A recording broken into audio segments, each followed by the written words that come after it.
Atlantis, the Lost Continent, presented by Radio Canada International. This is the third program in a series of 4 on Atlantis, created, researched, and produced by Robert Zen. In this program, The Other Network, new evidence for an ancient civilization. At the end of our first program, we insisted that the 4 main paths followed by Atlantis seekers, the historical, scientific, mythological, and occult, must merge into one. Now we're going to look at evidence from a time when those viewpoints were fused into a monumental unity, a global network, and from sources as diverse as the dimensions of the pyramids to the legends of the Irish heroes will emerge the image of Atlantis herself as the center of a world that once was one. The first of our many guides is the world's foremost Atlantologist, Egerton Sykes. When the library at Alexandria was burnt down by the Muslims on the grounds that no literature except the Quran was to exist, a large quantity of historical manuscripts of great importance were rescued by various Arab writers. Between them, they managed to extract the story, which has been published on various occasions, to the effect that before the Atlantis disaster, a king, Saluk of Egypt, not necessarily a pharaoh or an Egyptian, was informed by the court astrologer that a cosmic disaster of some nature menaced the earth, and that he should, for the preservation of the knowledge of the past, build 2 pyramids in which this knowledge would be secure against fire, water, or any other kind of disaster. Now we'll look at those Arab sources in a little more detail. First of those was a man called Abu Balk, who was writing in 870 A.D., and stated, quote, "The wise men previous to the flood, foreseeing an impending judgment from heaven, either by submersion or by fire, which would destroy every created thing, built upon the tops of a plateau in Upper Egypt pyramids of stone in order to have some refuge against the approaching calamity. 2 of these, the first and the second, exceeded the rest in height, being 400 cubits high and as much in breadth and length. They were put together so well that the joints of large blocks of stone were scarcely perceptible." The next Arab source is Masudi, who died about 943 A.D., and was the author of Akbar el-Zaman Numad, the fields of gold, mines of gems, from which the following is extracted. Surid ben Shaluk ben Sermuni ben Termidium ben Tedresan ben Sal, one of the kings of Egypt before the flood, built 2 great pyramids. The reason for building the pyramids was that the king, who lived 300 years before the flood, once dreamt that the earth was twisted round, the stars fell from the sky and clashed together with a great noise, and that all mankind took refuge in terror. Later he gathered his interpreters of dreams and asked them what his dream meant.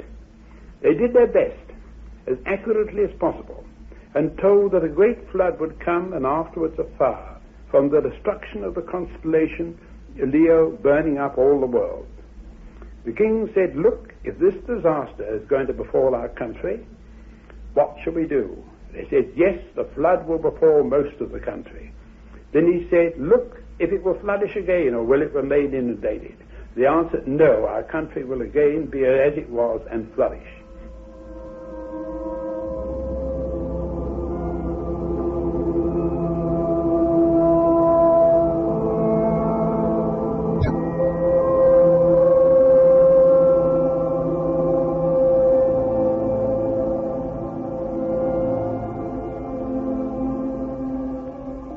Then, in the words of Egerton Sykes, The king ordered the pyramids to be built, and the Nile to be led into certain canals and be filled with talismans, wonders, treasures, and idols, and with the mummies of kings. And in accordance with the king's order, the soothsayers recorded all that the wise men had said.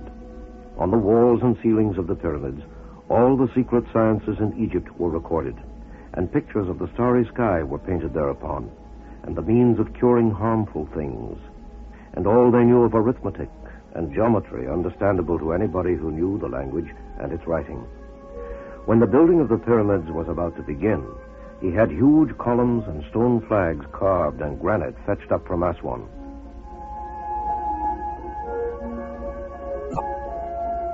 But as you'd expect, the secrets built into these monuments were well protected. Masudi also referred to the automata placed as guardians of the pyramids. That of the Great Pyramid was an idol of speckled granite, standing upright with a spear in his hand and a serpent around his brow. This serpent garroted anybody who violated the precincts and then returned to its former place. The guardian of the Second Pyramid was a man carved from black and white onyx, seated upon a throne and armed with a spear. On an intruder's approaching, there was a sudden noise, and the image destroyed him. That of the Third Pyramid placed a magic spell upon unwanted visitors, which eventually destroyed them. Nevertheless, some explorers managed to penetrate into the enclosures, and Masudi tells of one such group.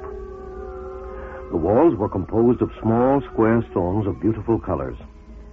A member of the party who extracted one of these and placed it in his mouth was overcome with sudden pain in his ears until he had replaced it. Having proceeded further, they found another quadrangle with the image of a cock made of precious stones and standing on a pedestal. When they entered, its eyes lit up and it crowed and flapped its wings. Finally, they came upon the image of a goddess of white stone with a covering on her head and with a lioness on each side. On seeing this, they took fright and fled. The Arab writer was Maturdi, who told about an expedition to explore the well of the Great Pyramid, so that after having negotiated the first and second stages, they proceeded until they came to a narrow passage in which there were large numbers of bats, and down which a current of air was felt. One of their number proceeded along this, when the walls suddenly closed in and cut him off from the party. The others ran away, and in getting out of the edifice, several died. When on the surface they were discussing the matter, when their companion reappeared and spoke to them in an unknown tongue. Masudi tells a similar story, but adds that the last man could only say, "Suck, suck, sucker, sucker," after which he fell down and died.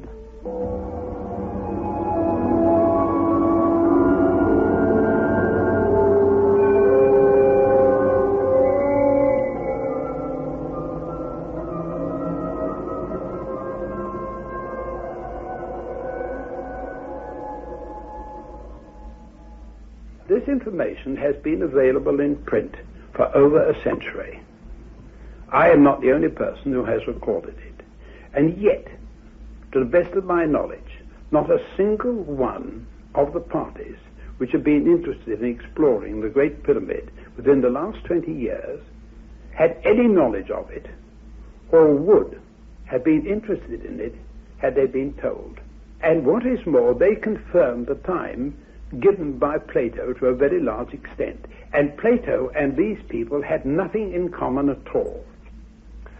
The Arab confirmation of Plato's dates for the destruction of Atlantis has important implications.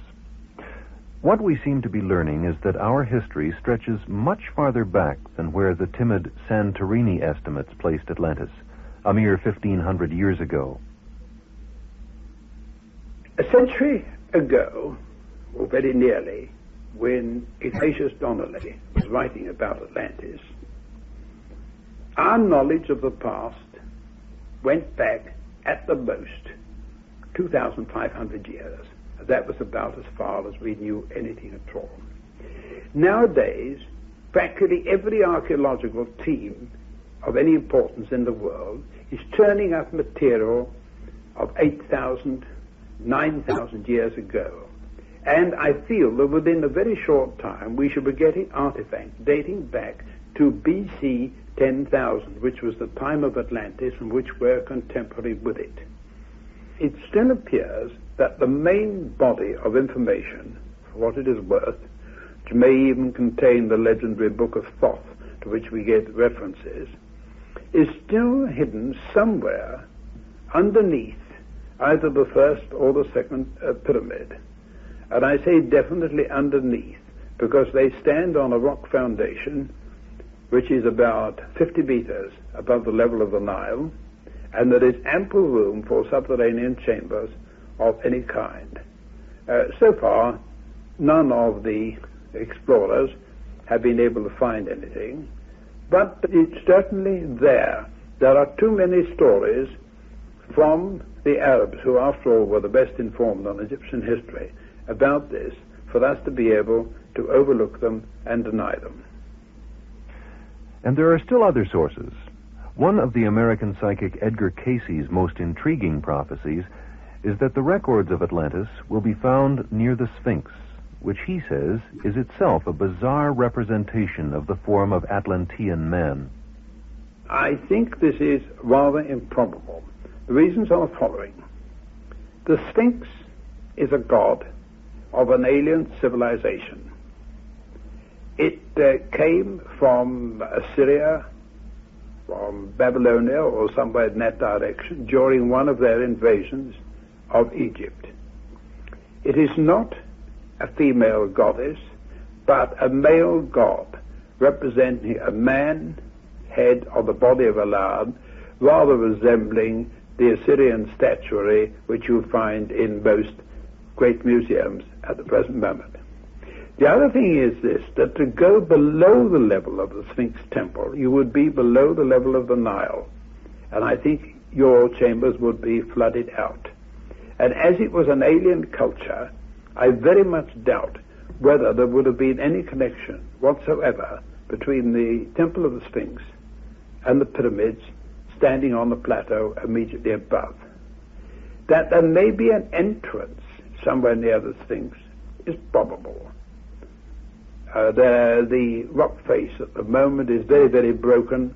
There have been many disturbances in the last couple of thousand years, and it will take an enormous amount of work before we manage to finally find a proper entrance. As for the pyramids themselves, anybody who has ever looked at a picture of the Great Pyramid realizes that well underneath it there is a chamber which was discovered by Weiss and Perring about 1850, which is a dead end. Perhaps there we shall discover what Weiss and Perring were unable to find a century ago, that is, the secrets of lost Atlantis as recorded by the Egyptians, and of which both Solon and Plato had knowledge. As well as stretching our historical perspective, perhaps even leading us to Plato's cyclical view of history, the present-day search for lost civilizations is gradually exposing again a whole network connecting the sites of antiquity. There are startling comparisons between the pyramids of Egypt and the ziggurats of Mexico, though at first glance there seem to be anomalies. Here's Princess Marta de Ruspoli adroitly scaling a huge side of the problem. Well, you see, what has upset the study and the comparison is that the chronology is so different. The South American pyramids, I mean the Mexican pyramids, are much less ancient than the Egyptian ones. But, you see, there we have the mystery of the Olmecs again. The Olmecs who arrived probably from a sunken Cyclopean city and started building Cyclopean walls. Well, they worked especially in a place called Monte Alban, that is, when they left the plains, which were very unhealthy. And there have been diggings in Monte Alban recently. Well, they discovered that the pyramids fitted other pyramids, and that when a pyramid was old and that they wanted to make another pyramid, they made it on top of the old pyramid, covering the old pyramid up like a box that fitted very, very close. Well, some of them have 2, 3, 4 pyramids in each other. Well, they had the idea to open a passage into the basis of a big pyramid of Monte Alban. And they came to the huge pyramid, which was the primitive pyramid, which was completely buried and went way down into the earth, and was made with huge blocks of stone. Again, the stone builders, you see, the Olmecs with their huge stones, which are practically the same size as the stones of the Great Pyramid in Egypt. Well, that pyramid, which they now have, they've uncovered a few yards of this pyramid inside the other pyramids, and it goes right into the earth. This pyramid is very much more ancient, so that little by little one may be able to trace a chronology. But if it's true that the Olmecs brought that, and that they came from the Bahama Islands, where there was a Cyclopean city, maybe there were huge pyramids that are under the Atlantic now. So this means that it is possible that they will discover contemporary pyramids with the Egyptian pyramids, which means that if they didn't transport them from Egypt, the Olmecs, then they both came from the same culture. They probably came from the same culture, and there were probably pyramids in Atlantis. Culture is worldwide. It always has been. It has spread from one side of the Atlantic to the other. And in the particular case of the pyramids, it may be taken as absolutely certain that the source of pyramid building was in the Atlantean continent itself, and that the idea spread to both sides. The fact that there were slight differences in the methods of construction is neither here nor there. But pyramids, and like a lot of other things, spread east and west from the center of the Atlantic, and not across it, and they were not conceived spontaneously on both sides at the same time, as some people hope. Far from being spontaneous creations, the pyramids are steadily revealing themselves as the ciphers for a whole cosmic geometry. The relationship of the pyramid's height to the perimeter of its base is the same as that between the radius and circumference of a circle, and it is probable that the expanding squares of the successive pyramids were intended to represent a series of concentric rings.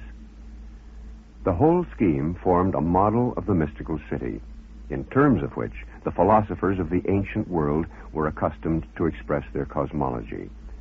An example of this figure can be found in Plato's description of Atlantis, as well as in biblical versions of Ezekiel and St. John the Divine. The traditional units of land measurement, many of which are still in use today, have survived practically unaltered for several thousand years. They have, it appears, two principal origins. Some, like the inch, foot, yard, and mile, are sacred units, representing some important fraction of the Earth's ideal or formal dimensions. These units formed the language of cosmology and were used to express the geometrical structure of the universe. Others originated as geodetic or scientific earth-measuring units. Of these, the acre is a notable example, for it represents 1/100,000,000th of the square on the Earth's polar axis. Even today, the error is scarcely more than 1 inch in the side, 208.7 feet long, of an acre set out as a square. The geodetic acre and the formal yard obviously represent different systems, for although they are related by the characteristic pyramid number 4840, which is the number of the square yards in an acre, the side or circumference of an acre, whether it is expressed as a square or as a circle, in no case consists of a whole number of yards, feet, or inches. The existence of these units, and of others all over the world, also of geodetic origin, provides indisputable evidence of a former scientific civilization, to which Plato referred in his account of Atlantis. Histories relating to the former world were preserved in the archives of Egyptian temples, and even today there may still be some in existence elsewhere. The oral tradition was inherited by the scholars of classical Greece, and passed down an unbroken line of initiates at least as far as medieval times. But it was the sacred or formal branch of ancient cosmology that survived, rather than the exact science which had produced units such as the acre and digit. This view of a scheme of sacred engineering belongs to John Michell, a Cambridge scholar whose book The View Over Atlantis describes the landmarks of a forgotten country, the landscape of the Golden Age. John Michell spoke with us at his home in Bath, England. As to the physical evidence for Atlantis, it does seem that there have been developed universal civilizations in the past. The evidence points to that. The evidence of ancient monuments, universal discovery of units of measure, the universal themes of myth and sacred history, and the traces of universal science and philosophy, which are found all over the world. Most convincing, I think, on the physical level, is the discovery of an identical system of units of measure from Japan to Britain and America. The ancients had units of measure which were based on both the human body and on astronomical distances. The Egyptian, the Greek, and indeed the present British units of measure are related to each other and indicate advanced knowledge of the dimensions of the solar system existing in remote antiquity, because these units are based on significant multiples of such astronomical distances as the Earth's circumference and diameter, and those of the Moon and Sun. We find all over the world that ancient monuments, stone monuments, although locally differing, are arranged on similar principles. They appear to be arranged in relation to the natural currents of the Earth in some way, as affected by astronomical considerations. That is, we find wherever there's ancient temples on all continents, that they are arranged in a certain way in relation to the landscape and in relation to astronomical events. And these everywhere are expressed in the nature of the god to which the temple is dedicated. So we find in Britain stone circles and alignments of stones in ancient sites, some of which have since become Christian sites, arranged in a scientific manner relating to natural phenomena, to the landscape, and to the heavenly bodies. All over the surface of the Earth are found traces of a gigantic work of prehistoric engineering whose meaning has never been explained. Despite their great size and the precise nature of their construction, it has generally been assumed that the monumental ruins of antiquity were built for some indefinable purpose connected with ritual and superstition. Yet the latest evidence indicates that this was by no means the case. The pyramids of Egypt, Stonehenge, the enigmatic structures of earth and stone that stand in lines all around the world were the instruments of a highly evolved system of natural science, once of universal application. Some forgotten principle involving the act of alchemical fusion between the forces of solar radiation and the terrestrial current determined both their proportions and their geographical location for all prehistoric structures were sited and laid out according to a single scheme and for an identical purpose, conceived in and radiating from Atlantis. From a study of these monuments and of the magic science of their builders, certain conclusions have been reached, which accord to a remarkable extent with the insights obtained by mystics and time travelers, and also with the evidence of mythology, folklore, and the occult tradition. It appears from the assembled evidence that we are now approaching some imminent revelation from the lost world of Atlantis, the effects of which will be truly revolutionary. My name is Christopher Mark Buxton, and I'm a sociologist by trade, and an amateur researcher into antiquity and into the lost knowledge which is spread so much over the continents of the world. It seems that throughout the world there are many manifestations of an old knowledge which we do not understand. Is it possible that it came from one particular source? In each of the continents, the pattern of development of these buildings, of these structures, is of a different nature. In England we have the standing stones, stone circles, stone alignments. In Europe also we have several stone circles, the best one being at Karnak in Brittany. In Egypt we have the pyramids, which are built on an ideal part of the land, built on a delta which is in itself like an inverted pyramid. In Peru we have huge markings over the countryside. And in USA, mounds, small stone circles, and serpent hills. Anthony Roberts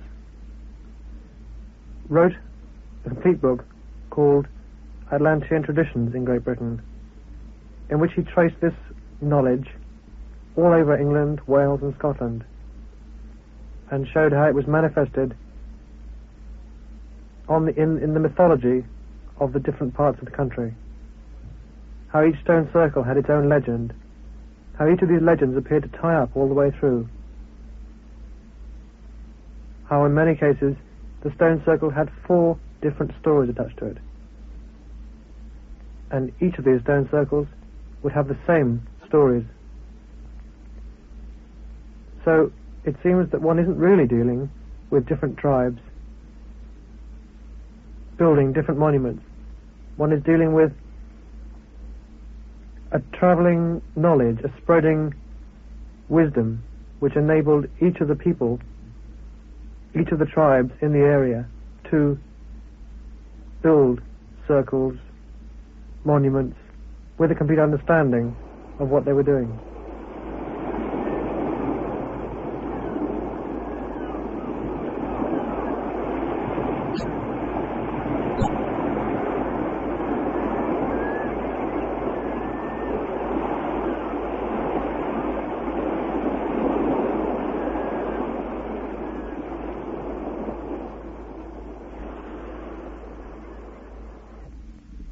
The ancients built better than we knew. It's confirmed from yet another quarter by Dr. Manson Valentine, not far from the famous underwater Bimini ruins he discovered in 1969. Well, since some of these very large stones are propped up by smaller ones, they resemble, superficially at least, the dolmens that the ancient people, yes, the megalithic dolmens which occur on the coast of Brittany and Ireland and other places in the Mediterranean area. They also occur in the Amazon Valley. Have you seen them in the Amazon Valley? Yes, I've seen dolmens in the Andes that are similar to these we're talking about, and I've of course seen pictures of others that are absolutely enormous and are in the not in the jungle area but in the savanna land north of the Amazon. I'm sure that metaphysics enters into this a great deal, because the ancient people know a great deal about it, and these were symbolic workings. It was a plan, actually. I think what we have out here is a rhythmic, some sort of a rhythmic plan of creation that is represented in these great stones. Could you explain that a little bit further? No, it's impossible really to delve into the minds of the ancients. They worked in their own way, and we think we can explain them, but we cannot. And I've been doing enough work in these various areas, especially in the caves, to be absolutely certain that they were in command of forces that we don't understand and we've lost. But the pattern of those subtle forces is starting to glimmer more and more brightly just beneath the surface of our inquiries. As well as discoveries in England, there have been important revelations from the Soviet Union. Christopher Bird, co-author of The Secret Life of Plants, has distilled the Russians' dramatic research. The main thrust of the article, based on studies made by the three collaborators of data taken from fields as widely separated as archaeology, geochemistry, ornithology, and meteorology, was the suggestion that the Earth projects from within itself to the surface a dual geometrically regularized grid. The first part of this grid forms 12 pentagonal slabs over the sphere, from which evidence the research triumvirate suggested that the first shape of the Earth had just such an outline. In other words, it was a dodecahedron. While this allegation may seem fantastic at the outset, the idea of the Earth as a geometric shape goes back in history at least to the Pythagorean school of thinking in ancient Greece. Its famous adherent, Plato, wrote that the Earth, viewed from above, resembles a ball sewn from 12 pieces of skin. The first intriguing characteristic found by the Russians was that the ribs of their dual grid coincide with mid-oceanic ridges, core faults, and zones of active risings and depressions on the ocean floors. If one looks at vertices of the triangles, one finds one of them in the region near Florida at, or very near, the center of the much-heralded Devil's Bermuda Triangle, recently celebrated for the mysterious disappearance of ships and planes. The Russians also mention that Ivan Sanderson, the professional biologist who founded the Society for the Investigation of the Unexplained in Columbia, New Jersey, has written that the triangle is not the only infamous region on the Earth's surface, but that there are 9 others. The 10 regions, says Sanderson, are symmetrically situated around the globe, 5 above, 5 below, at equal distances from the equator. Had the American investigator thought to add 2 more points, at the North and South Poles, say the Russians, his scheme would have precisely coincided with the model which they have adopted. Another characteristic which caught the attention of the threesome was that of the coincidence of the various edges of their polygons with the junctures of slabs or plates which many scientists credit with being the regions where volcanic and seismic activity proliferate. Checking magnetic maps, the Russians also found that the centers of all world magnetic anomalies overlap with the vertices of the polygons in their grid. They point out that in crystals, the most interesting events take place at the nodes and edges of the crystal lattice. If their hypothesis is correct, as they allege, just such a structural lattice may run through our planet to determine events occurring on its surface. Atlantology has long been a prestigious and flourishing enterprise in the Soviet Union, where more than 4 times as many publications are produced annually on the subject than in the West. The doyen of Soviet Atlantologists was a Dr. N.T. Zhirov, who described his discipline in this way. The task of scientific Atlantology is first and foremost to deduce hard facts from historical sources and myths, including the Plato legend, and find corroboration of these facts and considerations in the data obtained from different fields of science. On a larger scale, Atlantology seeks to establish the relationship between the possibility of large land areas, and even continents, having existed and been destroyed, and the problem of human settlement and development.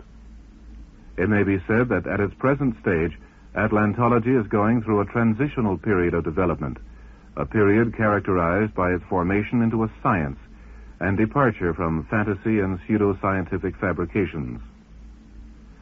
Pseudo-atlantological works include the numerous books published abroad in the past few decades on the subject, Atlantis, Golden Age of Mankind. This literature is permeated with a mystical, idealistic spirit and has nothing in common with a scientific approach to the problem.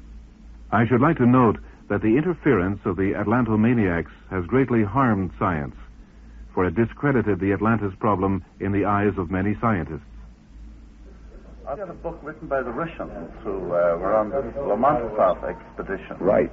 And they claim that there is geological evidence to indicate that there was a freshwater island continent landmass between America and Europe about 12,000 years ago. How would this tie in with your theories? Exactly parallel. Precisely the same. It would be an Atlantean uplift, yes. There are valleys there that indicate rivers that flowed from east to west down an Atlantean continental mass. That's what he discovered. Yes, he got freshwater mollusks and yes, other evidence. One final question, Dr. Valentine. Sorry to have taken so much of your time. That's a pleasure. But do you believe then that these structures did form part of Atlantis, or would they have been part of an out island, or what? Well, I think so. These are just outlying areas, and it could be that they are extremely old. I believe that Atlantis existed through the entire Tertiary, and during the Pleistocene it was broken up by successive cataclysms. The first one, which ushered in the Pleistocene from the Pliocene, was the most severe, and evidently there was a complete flip of the Earth. The poles just changed places, terrific devastation, and after that the three subsequent ones broke it up. So Atlantis can be seen as the submerged matrix of a vast planetary grid, making itself felt on both sides of the Atlantic. Here's James Sturziker, an author and founder of the International Order of Kabbalists in London. There is, around the whole coast of the Atlantic, various names that could be related to this particular continent. We have, for instance, the Atlas Mountains. There is a race of people called the Atlans.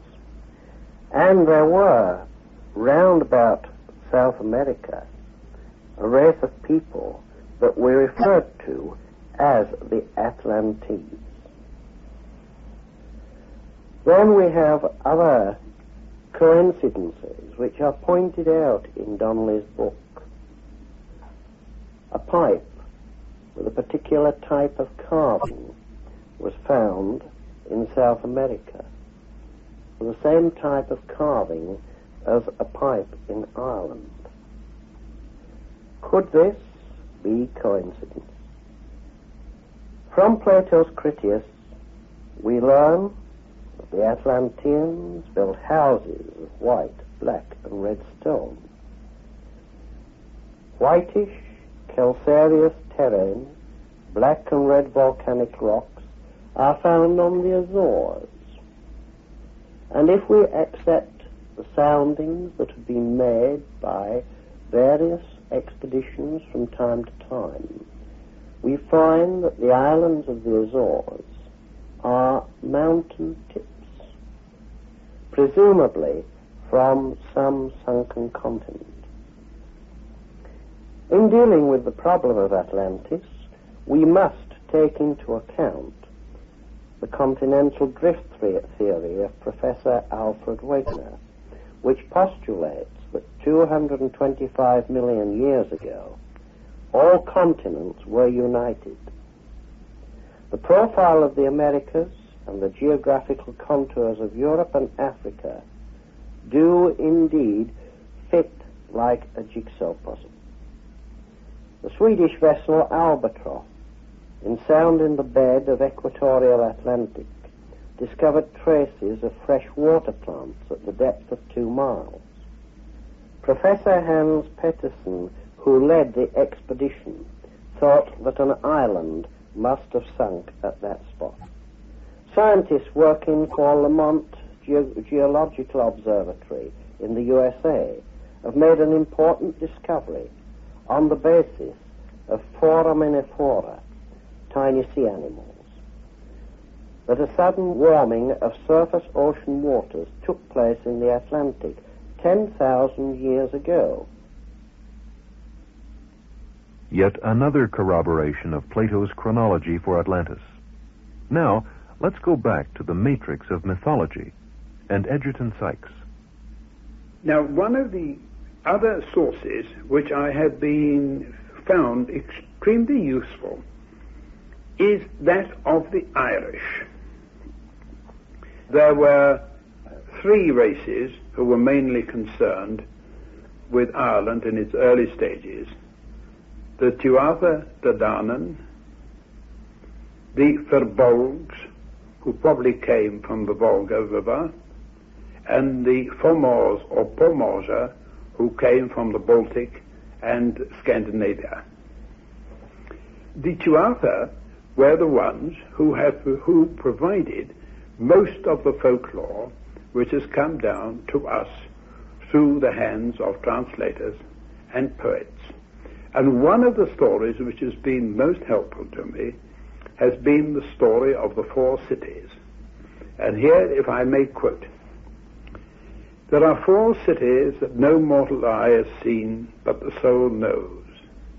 These are Gorias, that is in the east, and Phineas, that is in the south, and Murias, that is in the west, and Phalias is in the north. And the symbol of Phalias is the stone of death, which is crowned with pale fire. And the symbol of Gorias is the dividing sword, and the symbol of Phineas is a spear. And the symbol of Murias is a hollow that is filled with water and fading light." Well, this information has been again available for centuries.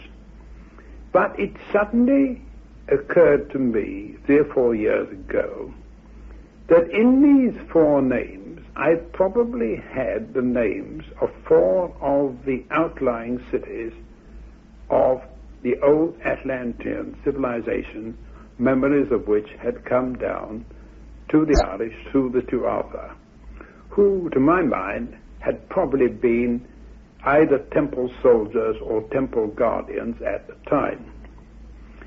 So, after a lot of research work, we came to the conclusion that Murias was the equivalent of Bimini, and was centered round there, that Phalias was in the Azores, or off the 2 eastern Azores islands, that Gorias was what we now know as Madeira, and Phineas what we now know as Tenerife in the Canary Islands.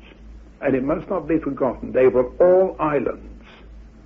None of these cities were on mainland at all. Every one of them was on an island.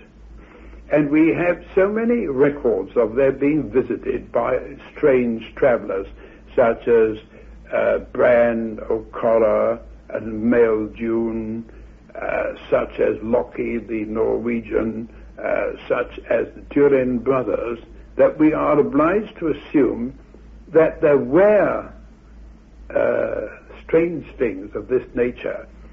Strange things in that they were unknown to the people who arrived there, not that they were that mysterious, which give us a clue which takes us back to the past.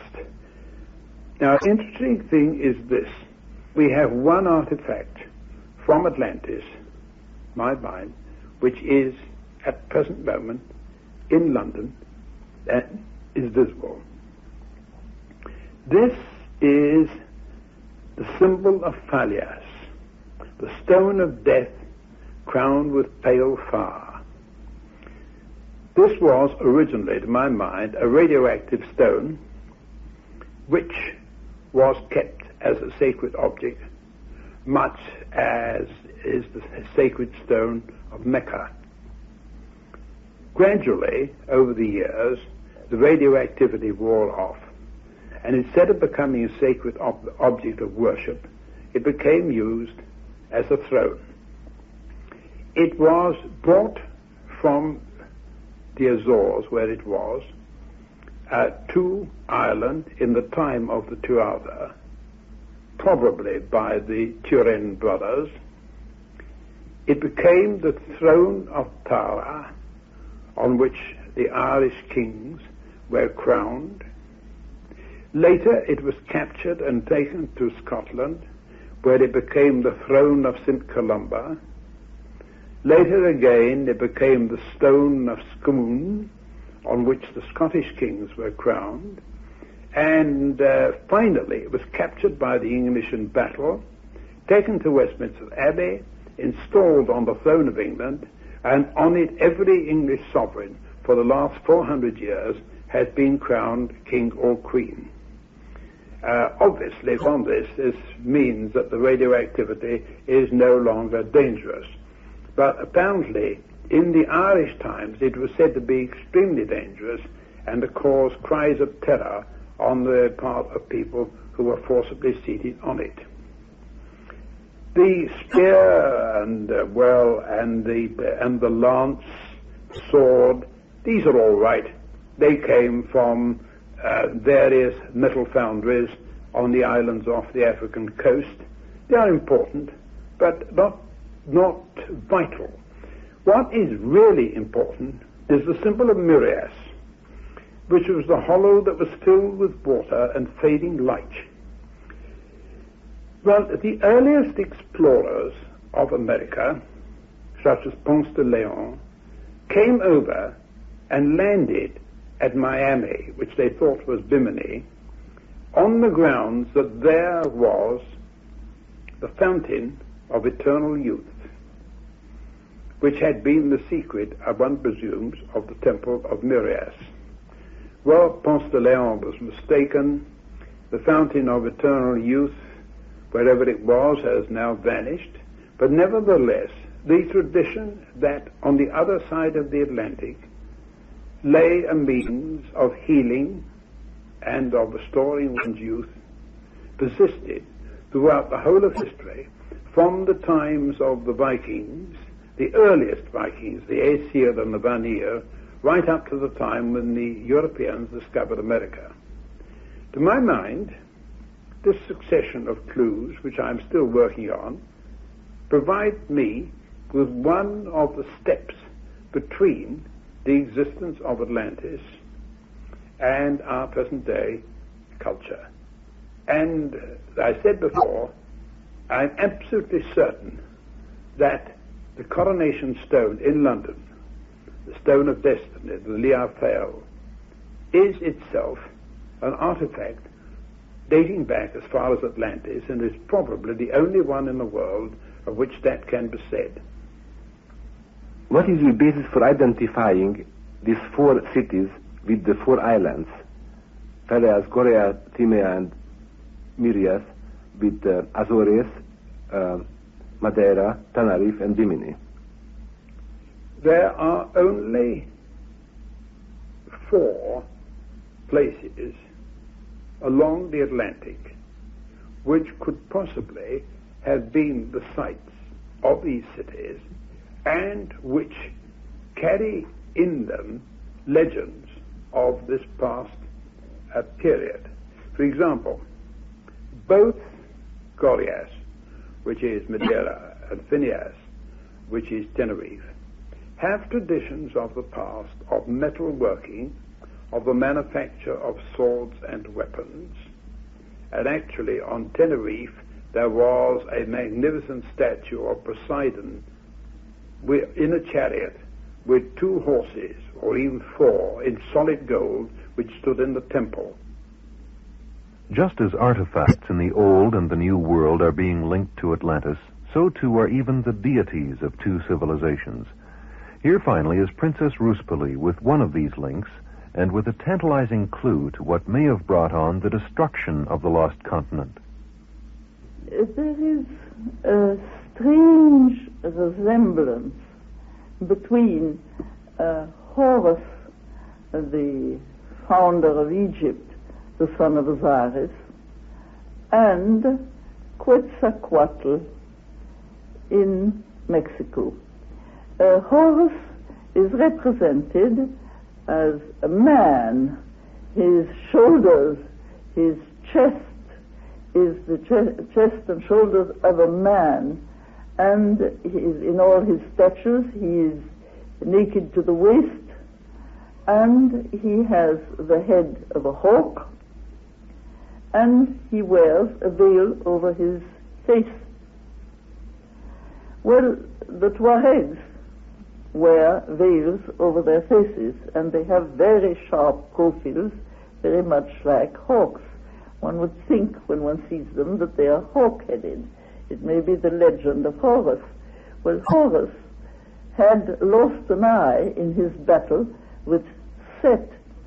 This eye had been torn out. His whole face was probably torn out by the tearing out of this eye. And he veiled his face because of this eye, in all probability. Well, strangely enough, there is a description of Quetzalcoatl in a book which was written at the time of Cortés in Mexico, that is the time of Montezuma.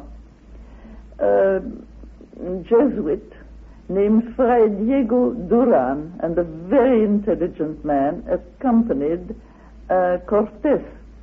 And this Jesuit visited the sanctuaries, and wrote descriptions that are remarkably accurate, and he made little hand paintings of the sanctuaries that he visited. He describes Quetzalcoatl in this way. He says, he has the body of a man, naked shoulders, and his chest, he is naked to the waist. And he has the head of a hawk.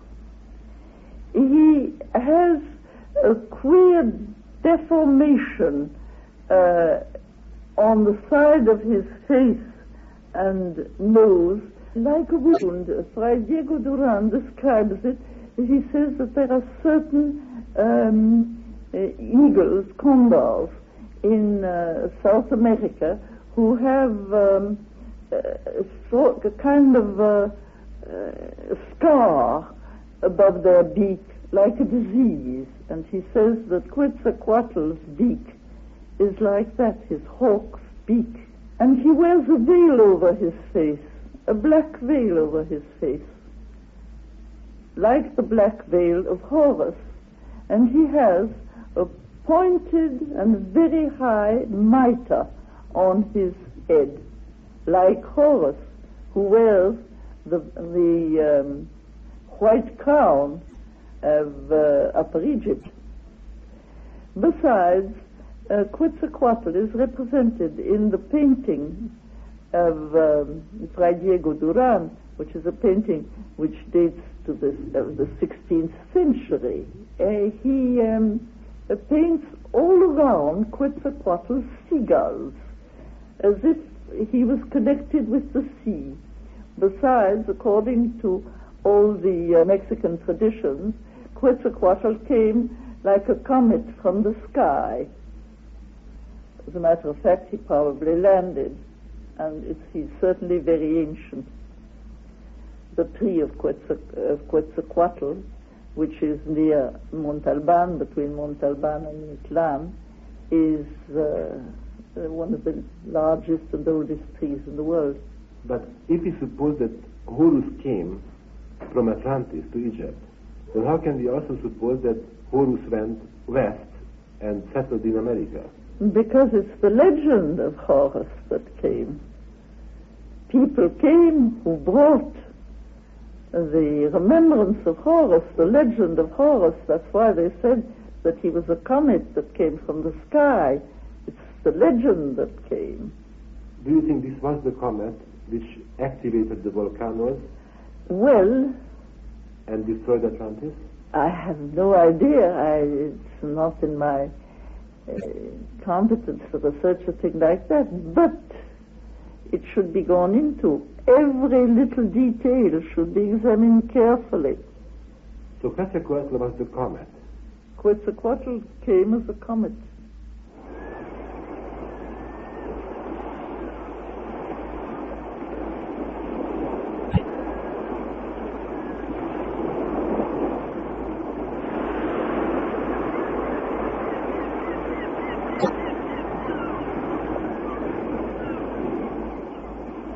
In our final program, we'll look at the catastrophe theories.